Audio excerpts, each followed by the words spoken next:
top 10 stressful events of life which can cause chronic stress in anyone's life. Death of the spouse, divorce, marriage, separation, death of a close family member, imprisonment, injury or illness, marriage, job loss, marriage reconciliation, and retirement. If you happen to experience any one of them or more than one of them, it is inevitable that you are experiencing stress, or there is a possibility that you may be experiencing stress. Now in this video, I would be dividing this video into sections so you can understand whether you're experiencing stress or you're not experiencing chronic stress. India is world suicide capital. WHO, World Health Organization, says about 50% of mental health conditions start at the age of 14. This is imperative if you have a teenager at home who is 14-year-old or somewhere around that age, to speak to them, keep an eye on them, carefully observe their mental health and see their status, and time to time evaluate about their mental health condition. The reason I wanted to make this video today is because of two reasons. One, I wanted to, there are a lot of my clients who come to me and are, Sharon, how do we know that we need help? How do we know that we are experiencing a lot of stress? At what point do we decide that we need to see a counselor or a psychologist or a psychiatrist? And who do we see? We're very confused because we do not know what does a psychologist do, what does a psychiatrist do. So in this video, I'm going to be talking about two things. One is, at what point do you know, or at what point do you understand and accept that you need help because you're experiencing chronic stress? And the second part of the video will be who to consult. Should you consult a psychologist, a psychiatrist, or a counselor? Stress is not something which is tangible. We can't touch stress. There could be three major causes which cause stress. One is poverty. The second is dysfunctional marriages and family. And third is deeply dissatisfying job. And crucial for us to understand that a family which is dysfunctional, a marriage which is dysfunctional, a dissatisfying job, a job which you're not happy of, a job which you are pushing yourself every single day to go work and come back home, and poverty. These three are the main causes which could bring a lot of stress in your life. Eustress, which is positive and good stress. There is de-stress, which is the negative stress. Now, eustress is a stress which is something you can manage. You can manage things on your own, and subsequently the stress goes away. Whereas the de-stress is something which is chronic in nature and you need some help.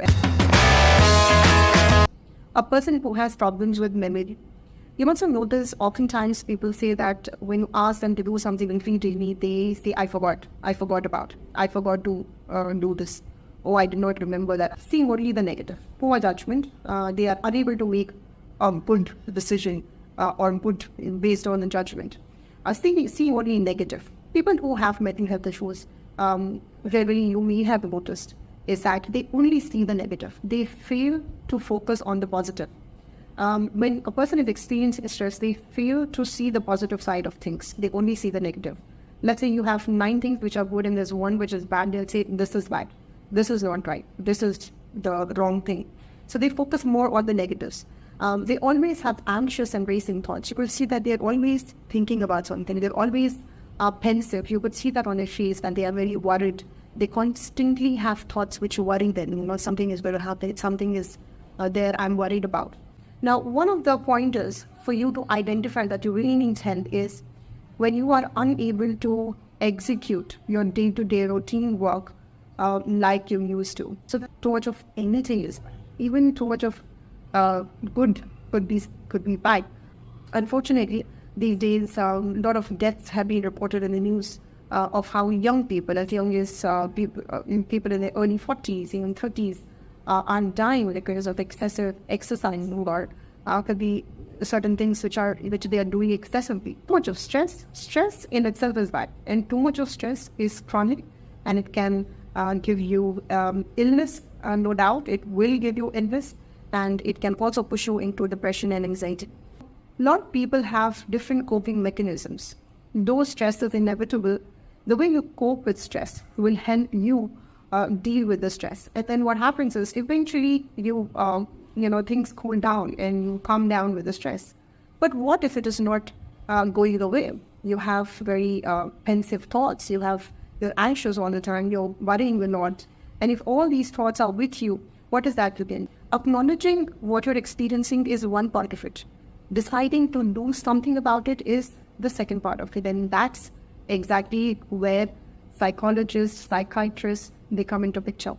In a while, I'm going to talk about what are these differences and who should you consult. Who are psychologists? There are psychiatrists, there are counselors, and then there are doctors. Psychiatrist is a doctor by profession. They have studied medicine and they are specialized in the field of psychiatry. And the main difference between psychologist and a psychiatrist is psychiatrist can write prescribing medicines to you, whereas a psychologist cannot. Again, there is a very thin line because in the field of psychology, there are many other additional fields. Like you could see something like child psychology, clinical psychology, forensic psychology, this psychology, that psychology, organizational psychology. So there are many sub-divisions, subcategories in the field of psychology. Nonetheless, no psychologist, or most of them, unless they have any additional degrees or additional qualifications, they do not prescribe medicines. So psychologists are the ones where they will counsel you, they will guide you, they will probably also write what is that you're experiencing with the procedures or the questionnaires they could kind of go through. Whereas the psychiatrists will evaluate your situation, evaluate your mental health condition, and also prescribe medicines. So who do I approach? How do I know? The stress or the mental health condition you have, it is normal. It is just one odd event. It is just one of those experiences in life, which will eventually go. Then you can go to a psychologist. And if you think that what you're experiencing is chronic, you're always worrying about your future. You're worried about what are you going to do in life. You're worried about a person who passed away in the family, or you're worried about your divorce. You're worried about your separation. Then, and that's constantly bothering you, that you get suicidal thoughts. You are anxious about something constantly, and you kind of have these bad and negative thoughts all the time. Then it will be categorized as chronic stress, and you will have to consult a psychiatrist. Now, how do you know whether you should approach a psychologist or a psychiatrist? What I would say is whoever you can immediately reach out to, you can reach out as early as possible. So what a psychologist will do, when a client comes in and we ask them questions, we walk in through the questionnaires, we do the questionnaire check, we evaluate their condition. And if a psychologist thinks that this client is experiencing chronic stress, what they are experiencing is not normal, it's not going to go away with just counseling, it's not going to reduce with just talking to them about certain lifestyle modifications, on behavior modifications, then what a psychologist will do will refer you to a psychiatrist. Counselors are typically people who give counseling. Now, we have heard of a lot of counselors in schools these days who comes in students. You have counselors doing career counseling, family counseling. Counseling, again, is a non-medical setup. No medicines are prescribed during the counseling process. What is imperative to comprehend is that counseling and psychologists is not a process that you come to us and we will solve your problems. No. One of my clients came to me and said, Sharon, this is my problem and I would want you to solve it for me. Psychologists, psychiatrists, or counselors do not solve problems for you. They do not. What we do is we guide you, we motivate you, we analyze your behavior, and we enlighten you with your behavior patterns and how you behave, what would be your triggers, what are your belief system, what are your value system, probably some areas where you should strengthen yourself, some areas where you have to calm yourself down, and then empower you so you make your own decisions to solve that problem. No one is going to solve a problem for you. You have to solve problems for yourself, and you can take help and guidance from either elders, your guide, your mentor, and people around you like psychologist or a psychiatrist. A psychiatrist could charge anywhere between 500 to as much as over 4,000 to 5,000. That again depends whether you're having a therapy or you are having a treatment in the long run or you've taken a package. Whereas a psychologist will spend time, which is Every counseling session could be anywhere between a minimum of 15 minutes to about 1 hour. And psychologists may charge you anywhere between 500 to, in India, I have seen the max sitters going up to 10,000 per hour. It depends on, again, who the psychologist is, what is their experience, what is their forte, what is that they're specialized in. Having said this, what I would encourage people to do is Google free counseling in India. There are a lot of social service agencies, there are a lot of NGOs, there are a lot of people who offer free counseling. Even our government have set up certain facilities where they are offering free counseling to people. Please Google it and try and see in your state or the area you are in if there is any free counseling available. If yes, then I would highly recommend, before you go for any paid counseling or a paid psychologist, visit the free psychologist. Quality of life. Now, anyone which is born has to die someday. But then between birth and death, we have to live. And what is important is the quality of your life. What is the quality of life you choose to live? There are a lot of people I see, like the video I made last time, is how to be independent, how to develop your personality. Is there are people who are just okay to settle for their life. They just want to live and navigate through life instead of living a good life.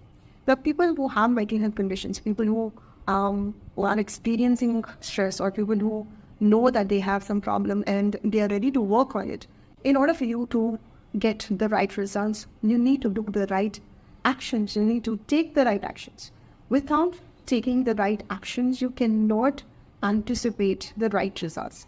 A lot of people think that things are going to get better. I will run away from it. I will escape. I will try figuring it out instead of solving the problem. A lot of actions, like your problem solving skills, I highly recommend you to watch my video which is about personality development and how to become an independent person, and the video I made about stress. The reason why I emphasize on stress is, mental health is something you can definitely take care of. Like we have always heard of the tortoise story, is slow and steady always wins the race. It is not the rabbit. You have to become that tortoise.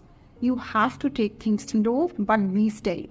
Counseling, let it be a counseling or visiting a psychologist or a psychiatrist, it's a process. It is a step-by-step process. No psychologist or psychiatrist is going to change things overnight for you. It is your willingness to modify your behavior. It is your willingness to change the way things are. And it is how motivated you are to look at the outcome of the situation so we can work with you. Thank you so much for watching. Stay blessed. See you in my next video.